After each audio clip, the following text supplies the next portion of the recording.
Добрый день, уважаемые коллеги. Прошу прощения. Наш сегодняшний вебинар посвящен профориентационной работе в дошкольных образовательных организациях. Зачастую, когда взрослые слышат данную тематику в дошкольных образовательных организациях, у них возникает как минимум легкая улыбка. Давайте попробуем разобраться в этом вопросе более подробно. Итак, что же такое профориентационная работа? Ну, мы видим такую сложную формулировку. Это научно обоснованные мероприятия, направленные на подготовку молодежи к выбору профессии. Много чего здесь в определении мы еще видим. А для нас главное сегодня понять, что это подготовка любого человека к выбору профессии. А Но здесь следует сразу оговориться, что, естественно, в дошкольном возрасте речь о подготовке к профессии как таковой не идет. Но чтобы выбрать профессию вообще в идеале, да, нужно хотя бы знать о том, что такая профессия существует и что в нее включается, какие особенности профессиональной деятельности здесь существуют. А, Поэтому работа в дошкольном возрасте больше направлена именно вот на ознакомление с миром профессий. Если мы обратимся к нормативно-правовой базе, то здесь мы увидим, что в Трудовом кодексе статья 63 прописано лица, которые допускаются к работе, да, и возраст, когда же все-таки можно заключать трудовые договора. Первое, что мы видим, 16 лет, нам оно не подходит. Дальше мы видим 15 лет, нам тоже не подходит. С письменного согласия родителей и органов опеки может быть заключен трудовой договор с лицами, достигшими 14 лет. Но нам это тоже не подходит. И специально выделила красным цветом, что лицам, которые не достигли 14 лет, а предела нет, да, хоть с нуля, могут они принимать участие в кинематографии, театрализованной деятельности, концертных мероприятиях, цирках, согласие одного из родителей, разрешение органов опеки, может заключиться трудовой договор. У нас в Республике Коми, к сожалению, это направление не очень развито. Но если мы вспомним все наши фильмы, если мы вспомним Ералаш, если мы вспомним нашу рекламу, то мы сразу поймем, что в крупных городах дети активно занимаются трудовой деятельностью уже с самого раннего возраста. Вспоминаем рекламу про памперсы, про Агушу, там фактически груднички уже занимаются профессиональной деятельностью. Ну, конечно, сложно назвать еще профессиональной деятельностью, потому что здесь, конечно, только согласие родителей, и в основном это решение родителей. Но, тем не менее, первоначальные шаги дети в этом направлении уже начинают делать. Что касается детского сада, целями профориентационной работы это выявление интересов воспитанников, ну, как правило, это посредством наблюдений в игровой деятельности. Мы видим, какие профессии детки выбирают в той или иной игре. Ознакомление с профессиями близких людей, близкого окружения. Ну, как правило, если мы малышам задаем вопрос о том, кем работает мама, они еще могут ответить. А что они делают на работе? Дети только отвечают: работают. А как работают? Детки не знают. Поэтому, конечно, здесь воспитатель приходит на помощь и помогает своими рассказами о том, что же свойственно для той или иной профессии. Кроме того, многие родители, многие дети имеют различные хобби, которые тоже может перерасти в профессиональную деятельность. Основными мероприятиями в профессиональной ориентации, в ранней, скажем так, даже профессиональной ориентации детей является образовательная деятельность, экскурсии, коллекционирование, проекты, семейные клубы, поскольку на них у родителей имеется возможность рассказать о своем опыте работы. Ну и навыки самообслуживания, культурно-гигиенические навыки, казалось бы, на первый взгляд, они не имеют никакого отношения к профориентационной работе. Но если мы вспомним о том, что у нас есть социальные службы, если мы вспомним о том, что у нас есть медики, то здесь в первую очередь, конечно, уделяется внимание обслуживанию культурно-гигиеническим навыкам населения. Поэтому данную тематику здесь вычеркивать абсолютно невозможно. Работа начинается у нас с младших групп, даже, в общем-то, с раннего возраста, когда детки приходят в детский сад, и в первую очередь они знакомятся с трудом воспитателя, поскольку он находится с ними каждый день. Ну и младшего воспитателя, конечно, который тоже с ними ежедневно находится. В дальнейшем мы знаем, что усложняется данная деятельность, и профессиональные знания у детей, конечно, расширяются. Так, в 3-4 года проходит знакомство уже с музыкальным руководителем, потому что детки начинают выходить из своей группы в музыкальные кабинеты. Они уже видят, что к ним приходят дополнительно врачи, видят, что рядом проходят какие-то стройки, да, и, конечно, можно познакомить детей уже с данными профессиями. А, В средних группах, естественно, и в старших, и подготовительных данные представления все больше и больше расширяются. Здесь на слайде вы видите, что это примерная такая компоновка с разных программ, с какими вариациями профессий нам предстоит познакомить детей в детском саду. Но это вам все знакомо, мы дополнительно на этом останавливаться не будем. Организаторами мероприятий по ранней профориентации детей, конечно, являются в первую очередь воспитатели, но также подключаются и абсолютно все специалисты, которые находятся в детском саду, ну и вспомогательный персонал, то есть это и повара, и плотники, и дворники, потому что ребята выходят к ним на экскурсию, смотрят, спрашивают, как они работают, что они именно делают и для чего. А сейчас очень многие дети задают один единственный вопрос: а зачем вы это делаете? Да? То есть взрослым необходимо быть готовым к ответу на такие вопросы. Кто еще дополнительно вовлекается в данные мероприятия? Родители, конечно, в первую очередь, бабушки, дедушки, представители библиотек приходят в детские сады, объясняют свою работу, сотрудники ГИБДД, МЧС, здравоохранения, ну, различные сферы сейчас к нам могут приходить вообще в детский сад, за исключением пока таких форс-мажорных обстоятельств, как ковид. Конечно, сейчас пока у нас такая деятельность запрещена, чтобы выходы других организаций были в детские сады обеспечены, но современные интернет-ресурсы нам помогают детей познакомить с этими направлениями работы все равно. Какие же затруднения могут быть здесь в первую очередь, когда мы хотим к себе пригласить кого-то, да, или вообще что возникает из проблем? Это неустойчивый интерес к детям к той или иной профессии, потому что деткам хочется знать все обо всем. Их внимание быстро переключается с одного на другое. Поэтому нельзя сказать, чтобы у ребенка-дошкольника был вот четкий, строгий, все время один и тот же интерес к той или иной профессии. Как правило, в игре они используют все варианты профессий. Что еще за сложность может быть? Это когда нам нужно кого-то пригласить из специалистов или родителей для того, чтобы они нам рассказали о том или ином мероприятии. У нас не всегда так получается, потому что данные наши родители или специалисты, они заняты на своей работе и на своих рабочих местах, и не всегда есть возможность их прийти к нам. Но можно записать, опять же, видеоролики, которые детки могут посмотреть.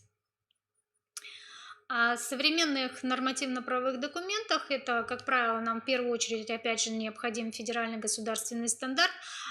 Прописано примерно, какие задачи мы должны решить в том или ином возрасте, и в том числе связаны они условно связаны с профессиональной деятельностью, то есть с ранней профориентацией.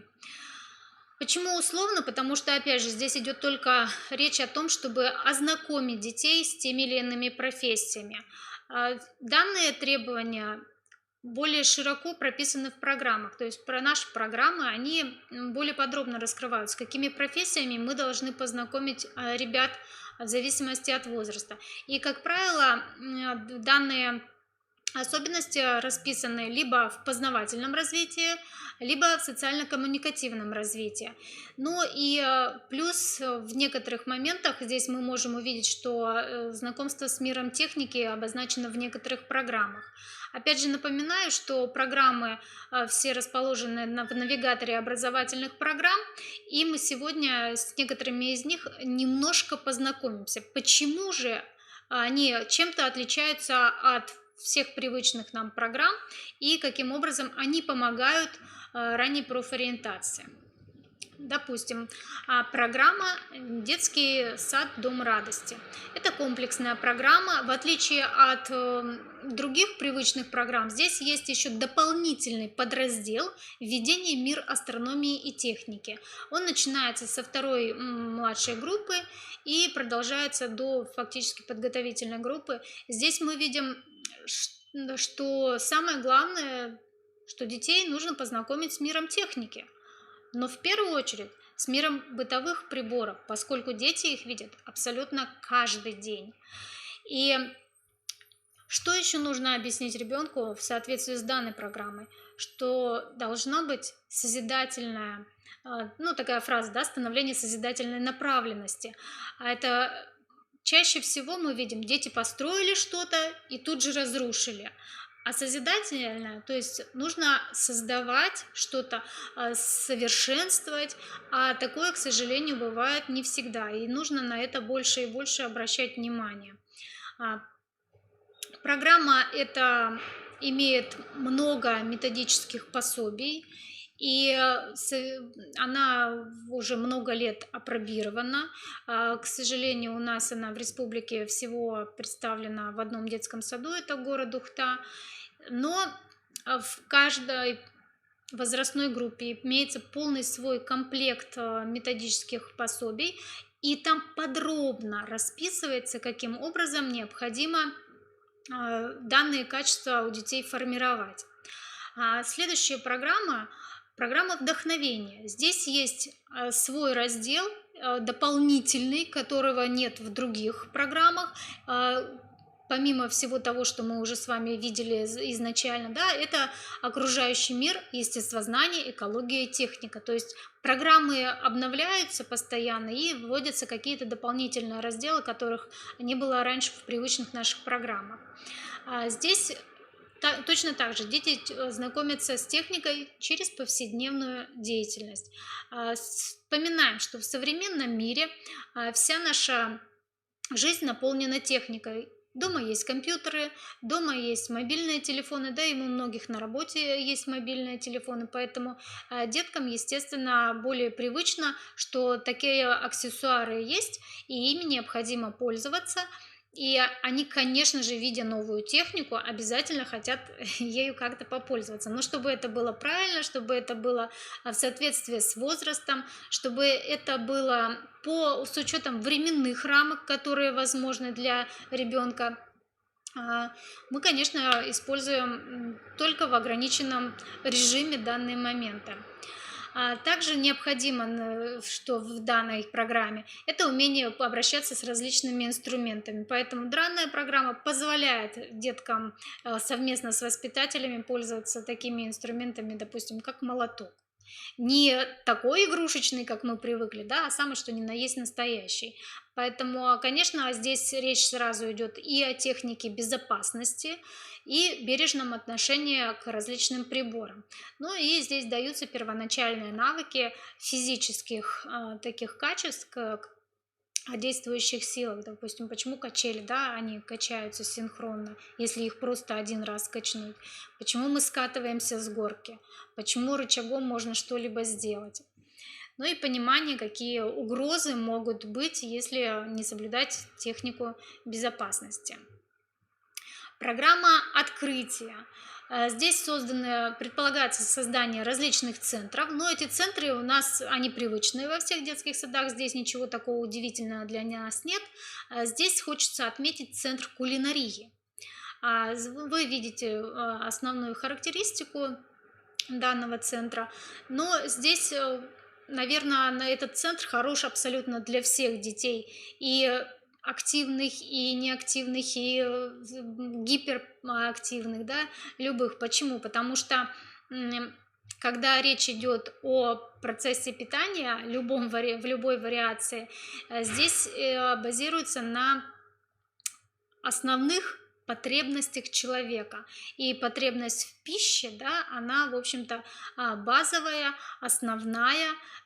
Голодный человек другую деятельность не всегда может выполнить, поэтому такой тонкий психологический ход используют авторы, создатели данной программы. Программа «Веселый рюкзачок». Ну и, в общем-то, я еще немножко не досказала, да, о центре кулинарии в том плане, что если у детей вызывает стойкий интерес к созданию различных продуктов питания, в дальнейшем они могут выбрать деятельность, связанную, возможно, связанную, да, с поварской деятельностью, с кулинарией, ну или, в общем-то, просто будет их хобби.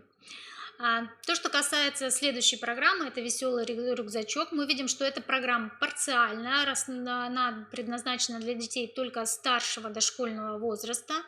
И здесь имеются такие особенности данной программы, что главное – это развитие различных видов туризма и интереса к данному туризму. Мы сейчас можем вспомнить, что у нас огромное количество туристических фирм. В общем-то, у данных людей интерес к туризму перерос в профессиональную деятельность. То есть, опять же, наше хобби переросло в серьезную деятельность, которая позволяет благополучно существовать, да, и прокормить семью и приносить доходы. Конечно, в рамках коронавирусных обстоятельств здесь тоже возникают сложности, но тем не менее мир меняется, и туризм все равно развивается у нас в той или иной мере.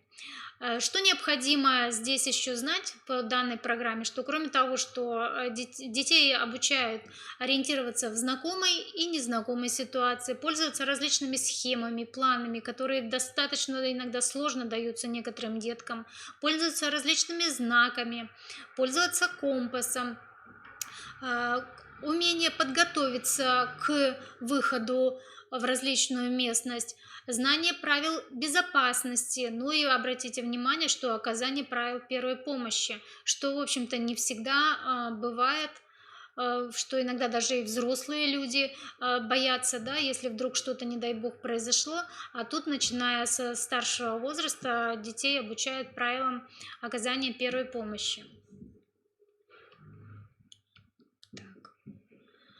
Следующая программа – это бадминтон, тоже парциальная программа для детей старшего дошкольного возраста. И мы сами уже из названия понимаем, что здесь подготовка детей к спортивной деятельности. Программа «Феникс», шахматы для дошкольников, тоже мы понимаем, что это интеллектуально-спортивная деятельность. И хобби ребенка может в дальнейшем перерасти в серьезные занятия, которые позволят выбиться на широкую публику, да, и, в общем-то, занимать какие-то серьезные призовые места и в дальнейшем может стать профессией. В данных программах имеются все необходимые методические комплекты, которые могут позволить педагогу овладеть данной программой и, в общем-то, достаточно позитивные иметь результаты по ней. Следующая программа – это английский для дошкольников. Программа парциальная. Посмотрите, в отличие от предыдущих программ, да, она рассчитана на детей с 4 лет. Напоминаем, что английский язык сейчас он необходим абсолютно везде, в том числе иногда и в обычных бытовых каких-то жизненных ситуациях, поскольку многие тексты, которые связаны с техническими какими-то моментами, они как раз на английском языке. А дети, которые и взрослые посещают различные страны, им тоже необходимо знание языка. Ну а то, что касается ранней профориентации, то хорошее знание английского языка и вообще других иностранных языков, оно позволяет растить будущих лингвистов, будущих переводчиков. Ну и в том числе на телевидении очень часто приглашают людей, которые владеют различными знаниями, точнее, знаниями различных языков. Следующая программа в мире музыкальной драматургии. Здесь нужно обратить внимание на то, что у детей данная программа помогает развивать интерес и желание к передаче музыкальных образов. Обратите внимание, музыкальных образов, да, не каких-то других. Но музыкальные образы невозможны без того, чтобы был хороший слух, была хорошая пластика, да, гибкость. Точно так же нужно знать определенные позиции танцев, да, постановки рук, ног. И поэтому данные программы как раз больше направлены на это. Здесь детки могут осваивать ее, начиная с 3 лет.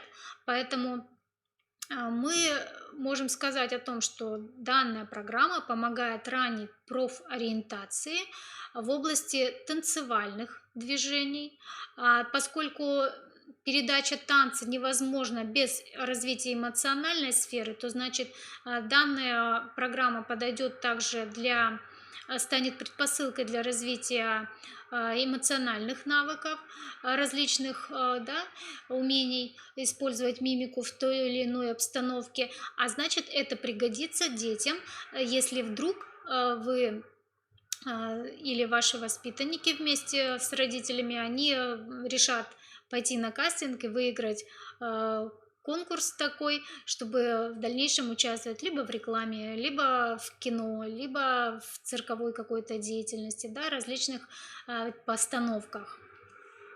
То есть тоже возможность ранней профориентации возможна через данную программу. Программа «От Фребеля до робота» или «Растим будущих инженеров». Ну, в общем-то, в самой программе, в названии уже сказано, на какую раннюю профориентацию направлена она. Здесь мы видим, что используются и дары Фребеля, и конструкторы, и робототехника. Обратите внимание на тематические блоки, которые очень интересны всегда мальчишкам. Почему? Потому что здесь такой большой спектр техники, который можно создать и использовать прямо вот здесь и сейчас вместе с детьми, он просто колоссальный. Давайте мы просто немножко пробежимся. Это и машиностроение. Смотрите, какие самые разные виды, в том числе и горные. Авиационная техника, космическая, ракетостроение, кораблестроение, электротехника, приборостроение, различные технологии продовольственных продуктов. То есть у нас техника есть и для создания продуктов, и для того, чтобы ими пользоваться. Да? Техника для текстильной промышленности. Обычно в самых, что ни на есть, наших распространенных программах, да, комплексных, такого разнообразия мы не наблюдаем. Что еще есть? Машины для агротехнических систем, для лесозаготовок, для деревопереработки и, в общем-то, архитектура. Очень большой спектр, в отличие, еще раз оговорюсь, да, в отличие от всех остальных программ. Конечно, оно все очень интересно, но и педагогу есть тоже определенные сложности в том, что все эти профессии необходимо теперь будет знать для того, чтобы правильно донести их ребятам и для того, чтобы, в общем-то, быстро и мобильно смочь рассказать и подсказать, где и как что нужно построить или сконструировать, где как что подключить в плане робототехники. STEM-оборудование или STEM-образование тоже это парциальная программа. Здесь мы видим, что кроме, вот если в отличие от предыдущей программы, то кроме системы Фребеля, лего-конструирования и робототехники, здесь еще используется экспериментирование, математическое развитие и мультстудия. Конечно, здесь деткам очень интересно создавать различные мультфильмы, в том числе, когда они являются героями, или те, допустим, любимые их игрушки, или те предметы, которые они, или фигурки, которые они слепили, или вырезали из бумаги, они начинают оживать при создании мультстудии, при работе в мультстудии, и когда они все это сами делают, у них, конечно, вызывает огромный восторг. И здесь еще мы можем сказать о том, что, конечно, заинтересованность большая детей этим направлением, она позволяет растить будущих а, видеотехников, позволяет им, деткам, которые заинтересовались и всерьез поступить куда-то на то или иное направление, которое связано с кинематографией. И, в общем-то, в дальнейшем все наши фильмы, которые будут создаваться, возможно, будут благодаря тому, что вы когда-то научили детей создавать различные видеофильмы. Здесь точно так же, как и в предыдущей программе, используются различные схемы, модели, различные понятия, такие как робот, да, все это необходимо детям объяснять. Робототехника, что это вообще означает, как объяснить деткам, что такое колесо, что такое рычаг, да, ну, рычаг, наверное, сложнее, конечно, и почему он действует так или иначе, но, тем не менее, все это программой описывается, и здесь мы можем уже спокойно брать ее и пользоваться, начиная, в общем-то, с младшего дошкольного возраста. В республике Коми у нас что имеется? Да? Это у нас есть детские сады, в которых оборудованы автогородки. Здесь мы можем сказать, что это не только для того, чтобы дети знали правила дорожного движения, но и, в общем-то, становились в дальнейшем ответственными водителями в перспективе, как ранее профориентация, да, если мы об этом говорим. Также создаются сейчас уголки с различными тренажерами, из чего вот здесь на слайде не указано, да, но тем не менее. Что позволяет тренажерные залы делать определенные? Многие сейчас работают фитнес-тренерами, и ребенок, если владеет теми или иными навыками использования тренажеров, он тоже может в дальнейшем самостоятельно либо сам его использовать, либо помочь кому-то научиться правильно использовать этот тренажер, а это уже, в общем-то, такой задел на дальнейшую профессиональную деятельность, и тоже как перспектива фитнес-тренеры или, может быть, даже владельцы данных заведений. Мы уже только что озвучивали о STEM-образовании и о мультстудиях, которые у нас тоже уже в городе, точнее у нас в Республике Коми, они начинают развиваться, данные направления, и в детских садах некоторых уже представлены. Также программа вдохновения, они тоже начинают развиваться и активно осваиваться, апробироваться в нашей республике.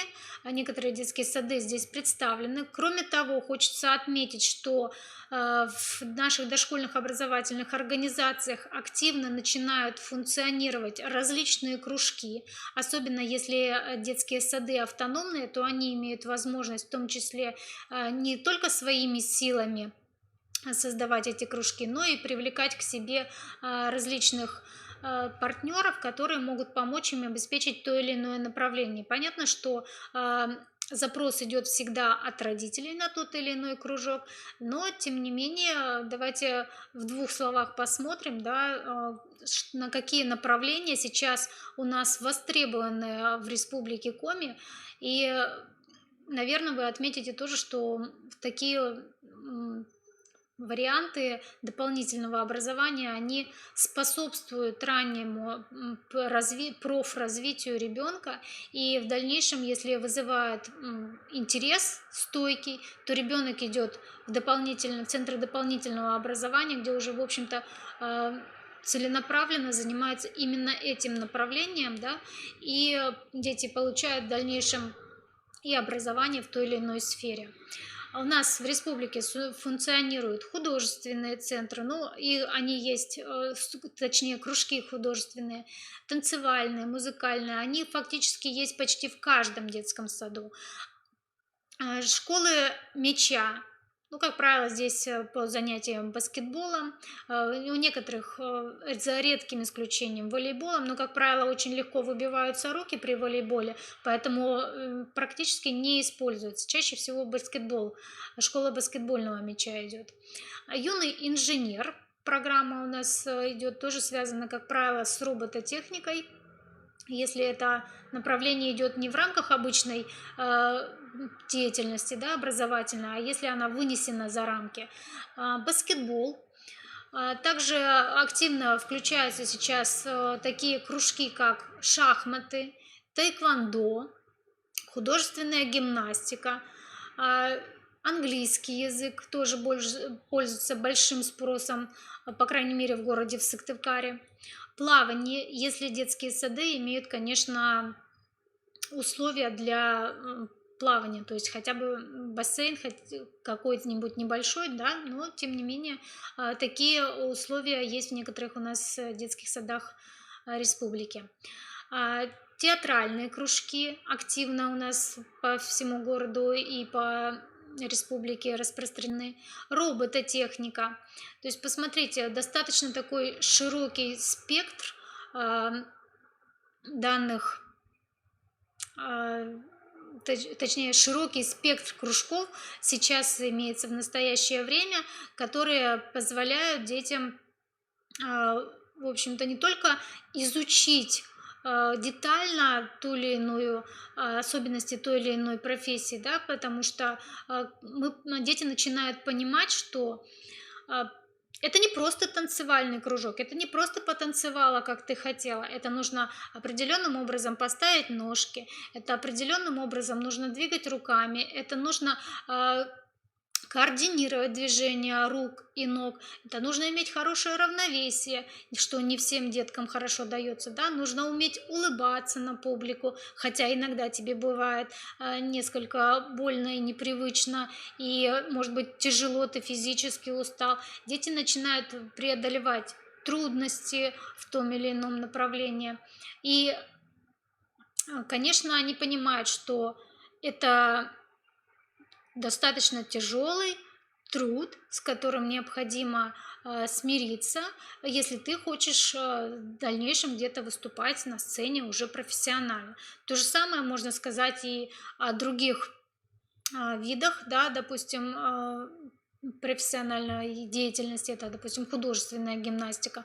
Мы знаем, что у многих гимнастов бывают различные сложные травмы, что люди после этого иногда не выходят в дальнейшем больше выступать, но тем не менее детям нужно об этом говорить, поскольку никто не отменял технику безопасности, и нужно предупреждать их заранее, что может быть вот такая сложность, если вдруг у них если вдруг они будут выполнять что-то не так, как предлагает инструктор. А, Что еще в Республике Коми новенького у нас появилось? Это новая форма, такая детский городок профессий KidCar. Это, в общем-то, представляет он маленькую модель реального мира, предназначен для деток в возрасте от 4 до 12 лет. Ну, также предусмотрена игровая комната для маленьких детей раннего возраста. Как вы сами понимаете, если это детский город, да, то значит здесь должны быть все необходимое для города. Ну, например, полиция, банк, стройка, пекарня, различные продовольственные магазинчики, условные, конечно, но тем не менее, чтобы дети понимали, каким образом нужно ходить в них, да, какие правила нужно соблюдать, что можно делать, что нельзя делать в тех или иных ситуациях, ну, в общем-то, как общаться с теми или иными людьми, самому попробовать, как это быть в роли, допустим, банкира или полицейского. А, Ну и, конечно, данные реалистические зоны игровые очень интересны для детей. Они пока еще не привычны для нашей республики, но надеемся, что данное направление будет активно набирать обороты в дальнейшем. Адреса, контактные данные здесь указаны, так что вы можете сами при необходимости более подробно посмотреть эти материалы. Список литературы, он достаточно обширный, здесь вы можете изучить его самостоятельно. Наши координаты остались теми же. Если вдруг вам необходима какая-то помощь, в том числе, если у вас у самих есть желание поделиться своим опытом и провести вебинары, мы приглашаем вас для участия. Но, конечно, заранее необходимо договориться с нами, по какой тематике, что будет интересно, что не будет интересно в рамках нынешних событий, да, разворачивающихся в Республике Коми и в целом в Российской Федерации, да и вообще во всем мире. Поэтому мы предлагаем вам такую а, возможность, чтобы вы могли транслировать свой опыт посредством вебинаров, поскольку вы сами сейчас понимаете, что в рамках коронавирусной ситуации такой, да, сложной, у педагога в республике не всегда есть возможность принимать участие в очных мероприятиях. Много каких очных мероприятий отменено, а республиканские мероприятия всегда ценны для вас. Ну, не буду лукавить, в рамках аттестационных материалов, поэтому мы приглашаем вас вот к такому участию. Спасибо за внимание.